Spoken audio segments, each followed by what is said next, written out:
சுற்றுப்புறச் சூழல் பற்றிய அக்கறை.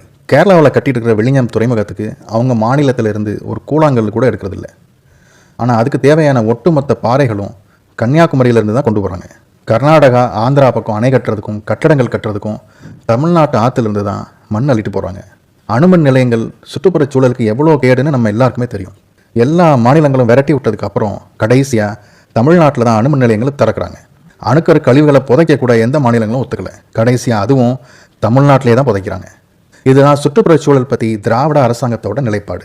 தேர்தல்னு வந்துட்டா எதிர்கட்சிகளை எந்தவித அரசியல் நாகரிகமும் இல்லாமல் மாறி மாறி திட்டுறதை மட்டும்தான் இந்த திராவிட கட்சிகள் செய்யும். ஆனால் அரசியல் மேடைகளில் சுற்றுப்புறச் சூழல் பற்றி பேசி மக்களிடையே விழிப்புணர்வு ஏற்படுத்தின ஒற்றை ஆளுமை அண்ணன் சீமான் மட்டும்தான். காட்டில் வாழ்கிற விலங்குகளும் பறவைகளும் நமது சுற்றுப்புறத்தை எப்படி பாதுகாக்குதுன்னு எளிய மொழியில் மக்களுக்கு புரிய வைத்த பெருமை அண்ணன் சீமானையே சேரும். 2015 ஆண்டிலிருந்து 2020 ஆண்டுக்குள்ள மட்டும் 16 லட்சம் ஏக்கர் காடுகள் இந்தியாவில் அளிக்கப்பட்டிருக்கு. ஒரு மனுஷனுக்கு தேவையான ஆக்சிஜன் தேவையை பூர்த்தி செய்ய 4 மரங்கள் வேணுமா? அப்படின்னா இப்போ இருக்கிற மக்கள் தொகைக்கு காடுகள் எந்த அளவுக்கு விரிவாக்கப்படணும்னு யோசிச்சு பாருங்க.